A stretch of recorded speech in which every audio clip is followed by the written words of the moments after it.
How does the class feel about that? I guess I could bring it up as a matter of business. I mean, we can do that, and I guess I'll just wait for a motion.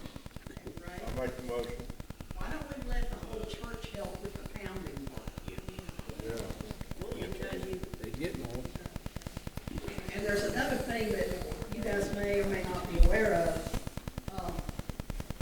We give the senior citizens, at the end of every year, we give them there's a senior citizens fund, and whatever is, at the end of every summer, or every year, there's a senior citizens fund that those that are in need of the senior citizens, we give out of that fund right before Christmas. Doris's name's on that list to give out. I haven't calculated it yet by any means to see how much she would get or anything, but I'm sure anything and everything she can use. But, you know, I'll calculate that up by next week, and we'll at least know that. Anything that we put together as a class or whatever, we could put together with that fund as well. But I think the church ought to do a pounding. The whole church needs to be involved with the pounding. I brought it up to Steve maybe a couple of months ago that we needed to do something for her. Now Miss Pat's just pretty much reiterated that we need to do something. Okay.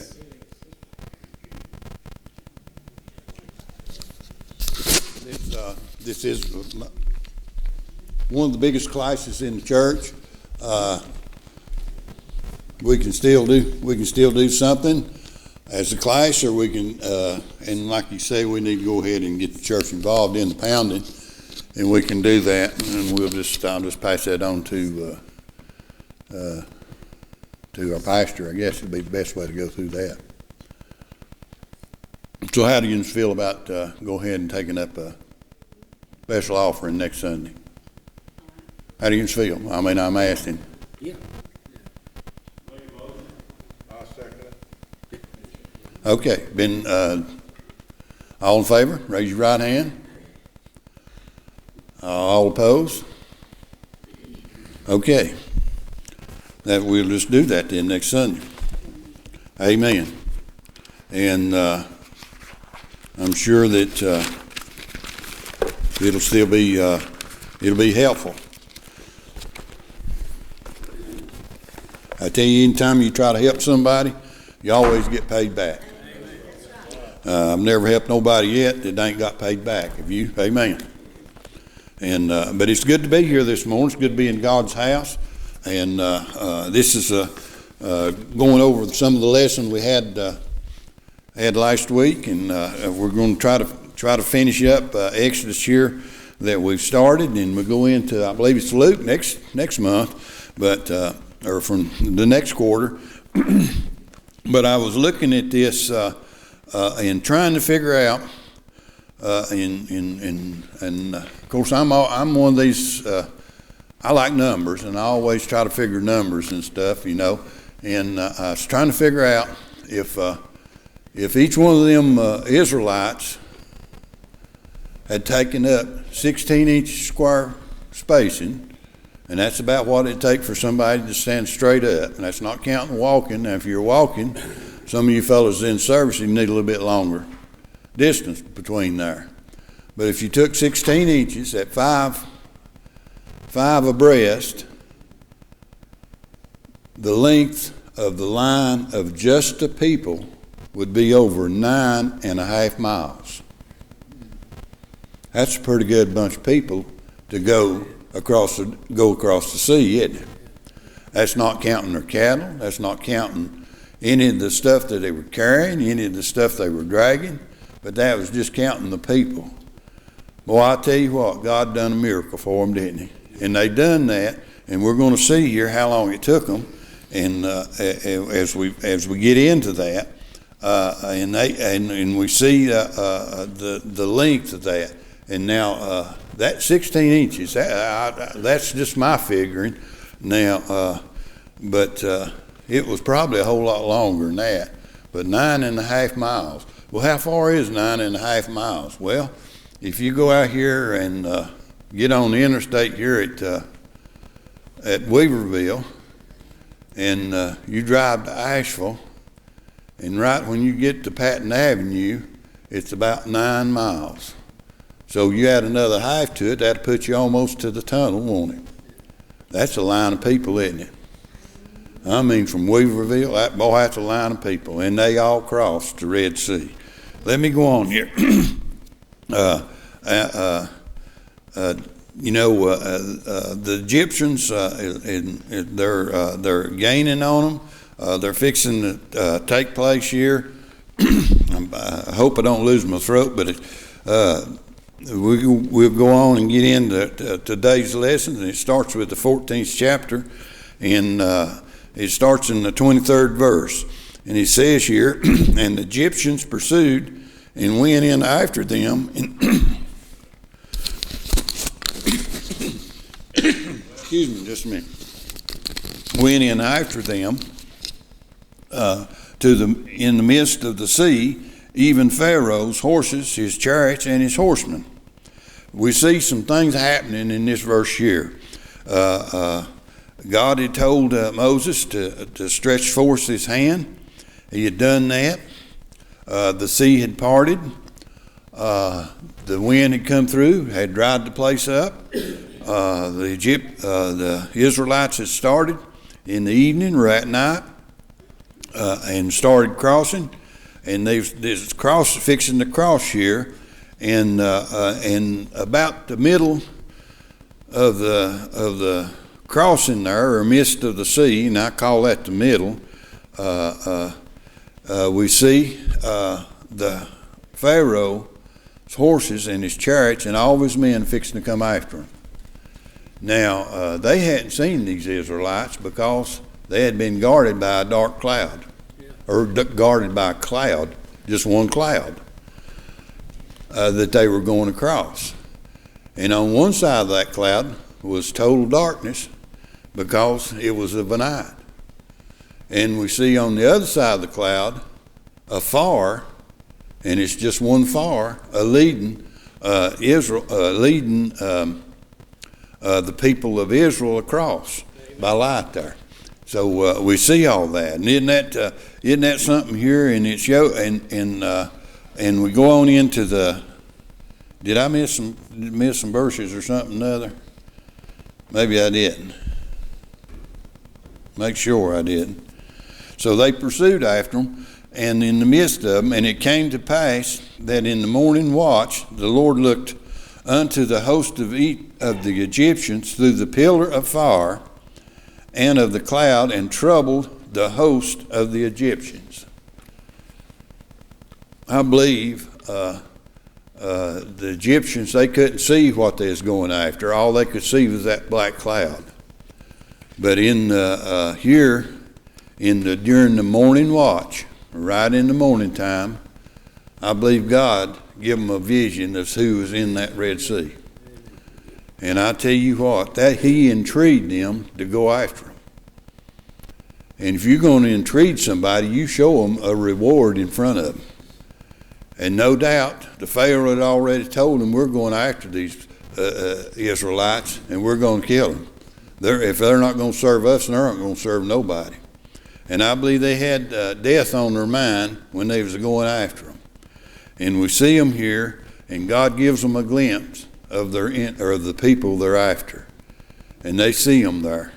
And what is it? And so we get into there, and we see He troubled the Egyptians. God the one done the troubling. The Lord looked upon the host of the Egyptians, and He was the one that caused the trouble and through the cloud.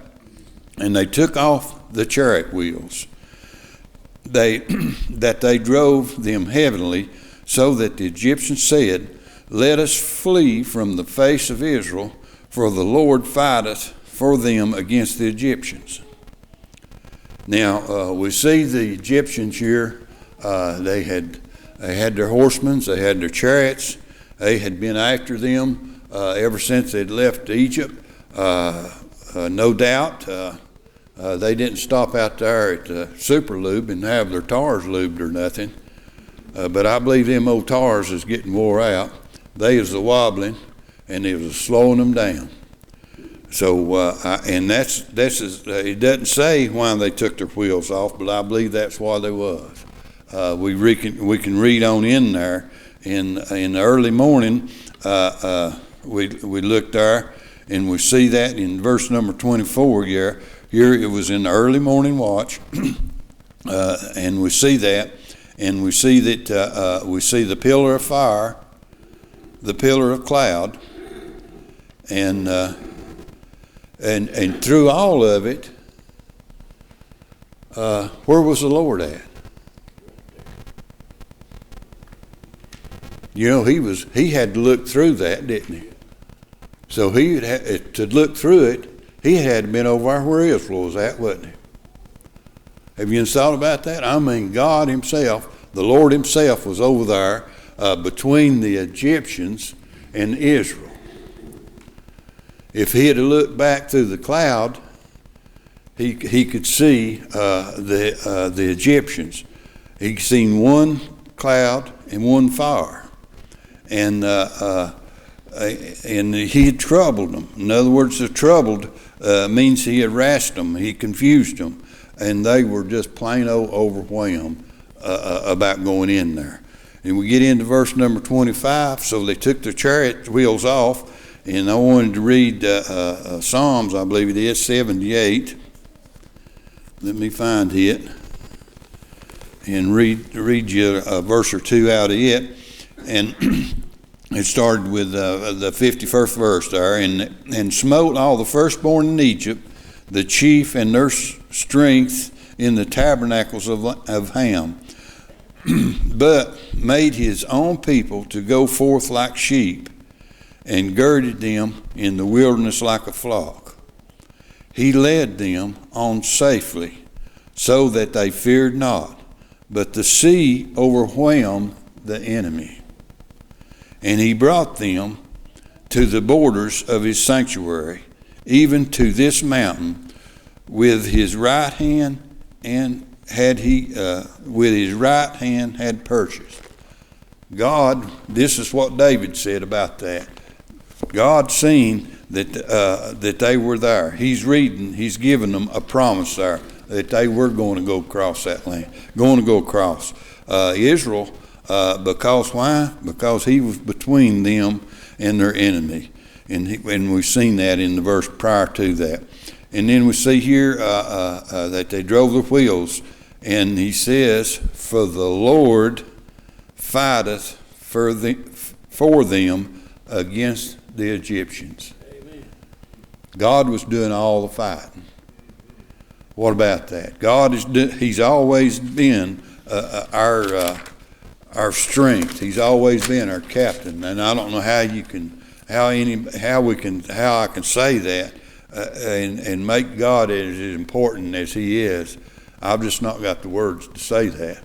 But I do know this, that he will fight our battles. Amen. He will fight our even we go as we go through life, he'll fight our battles, and he leaves us away and escape. And that's on in here, and I'll read a little bit about that in a few minutes here.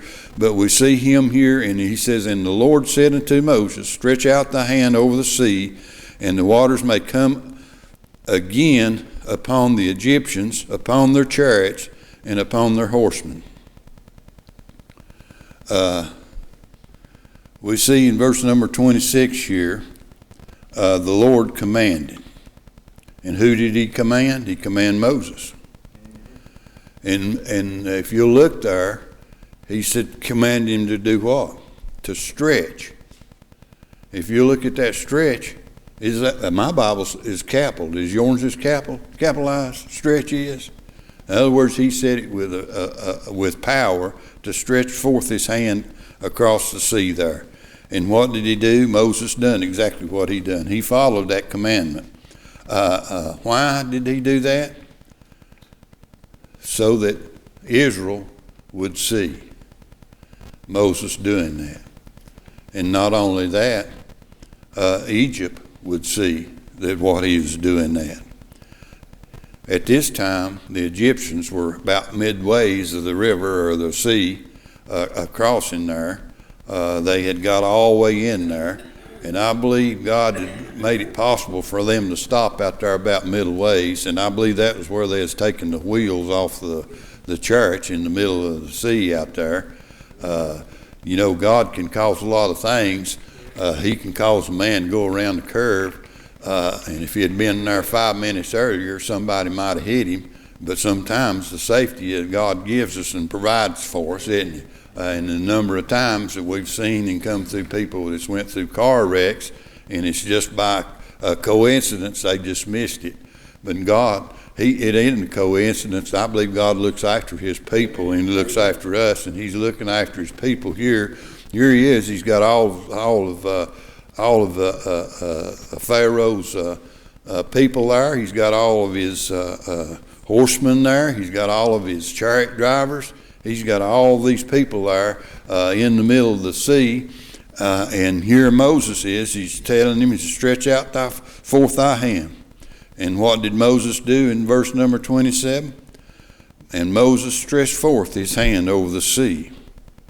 And the sea returned to his strength when the morning appeared. The Egyptians fled against it, and the Lord overthrew the Egyptians in the midst of the sea. First of all, Moses done exactly what God commanded him. The sea returned instantly. I mean, it was there. I believe that cloud had been lifted. I believe that cloud was full of water. I believe there was water covered them from top to bottom instantly.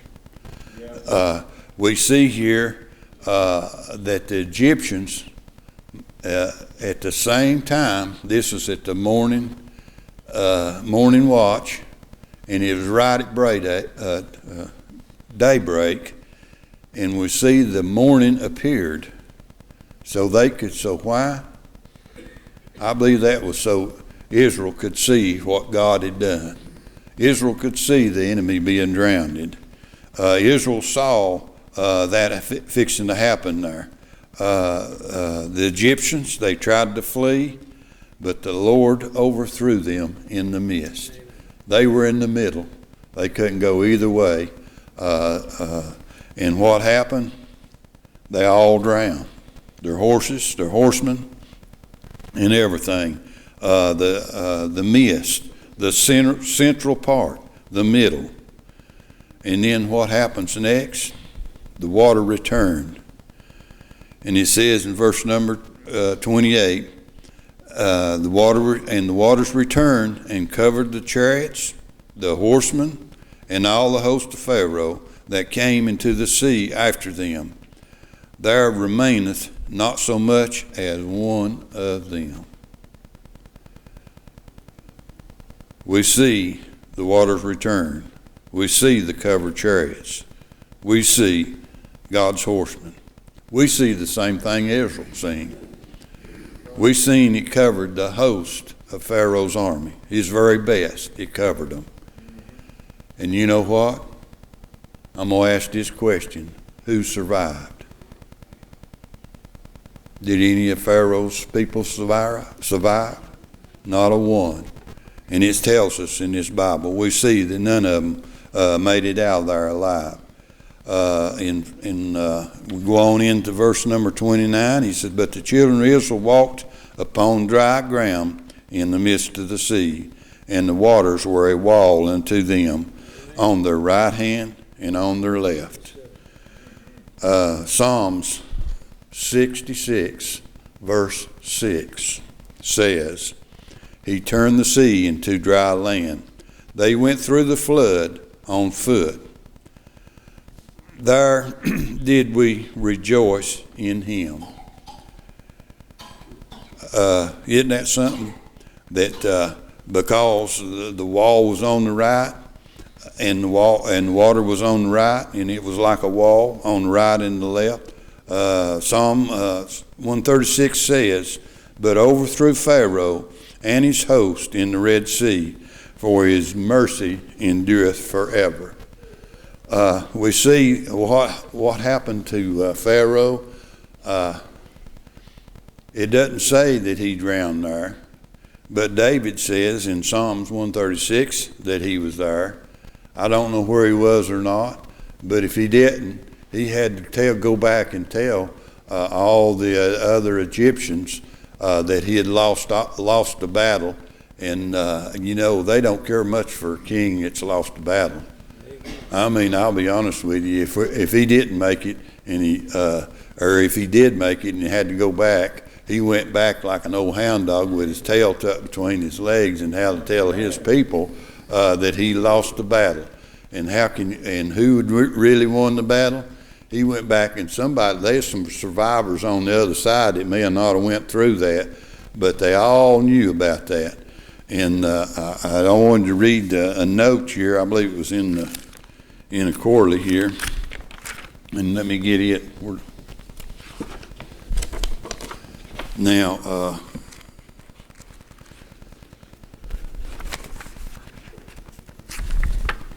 I like the way the writer wrote this, and he had studied all this, and he says, of course, the historical record of the Egyptians made no mention of this incident. Now, you go over and look through their documents, and you won't see none of that. This was typical of ancient pagan nations. However, the Egyptians were the last people to record their misfortunes. Their records proclaim the glories of the king and conquests, but never mentions their defeats. They're not going to mention getting whooped, are they? I mean, you don't hear nothing about who lost the battle, but you always hear about who won the battle. And this is what it says. And he said, of course, the historians' record of Egypt makes no mention. Makes no mention. What about that? They're not going to say, it wasn't me, are they? Amen. We could see that here, and we see how that God had done this. And this occurred right around, and the theologians has looked it up, is around 1445 BC.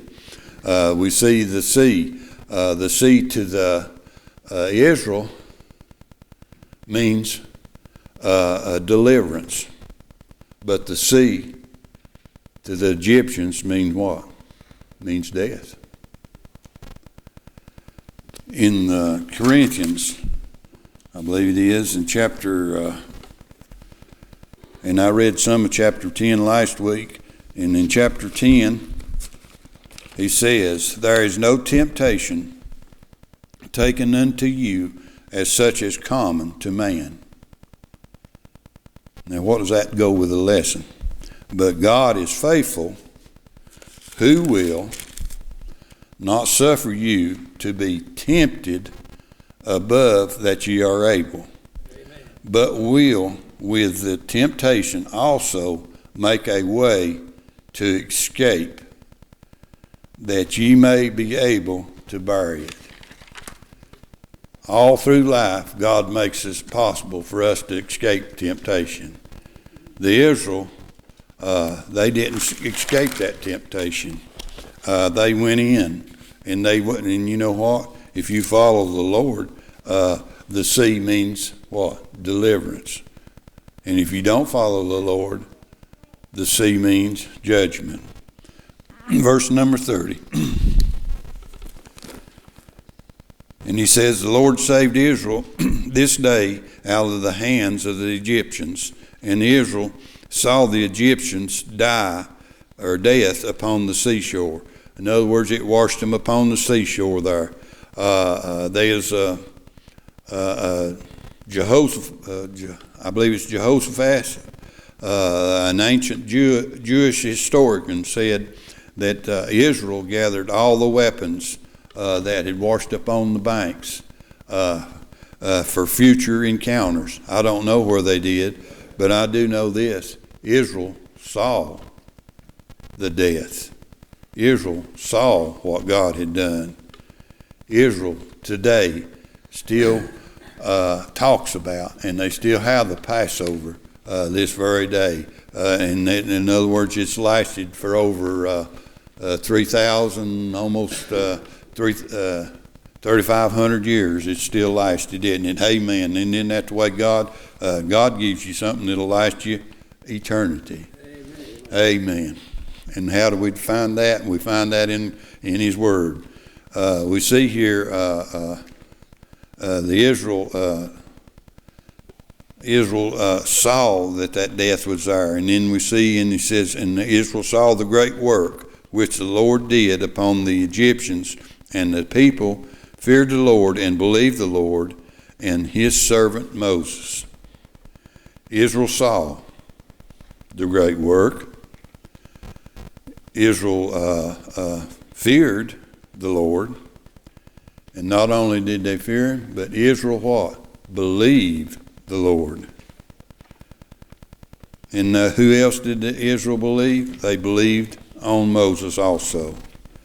Deuteronomy, and I'm going to close after this. And I wanted to say one other thing here before I read this. It says right here, what was Moses' title at that point? He wasn't appointed as captain. He wasn't appointed as president. He wasn't appointed as a king. But what? And his servant Moses. Israel believed he was appointed as a servant. Moses always classed himself as a servant unto the Lord. In 2 Kings, I believe it is, let me look, make sure I got the right verse. Chapter 17, verse 36. He says, "But the Lord who brought you up out of the land of Egypt with great power, and a stretched out of his arm, him shall you fear, and him shall you worship, and to him shall ye do" what? Sacrifice.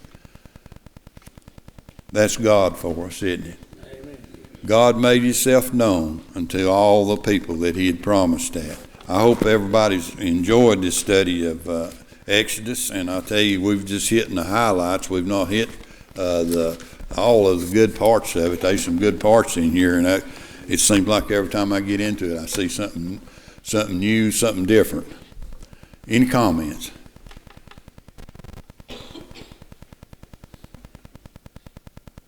You're none, we're dismissed.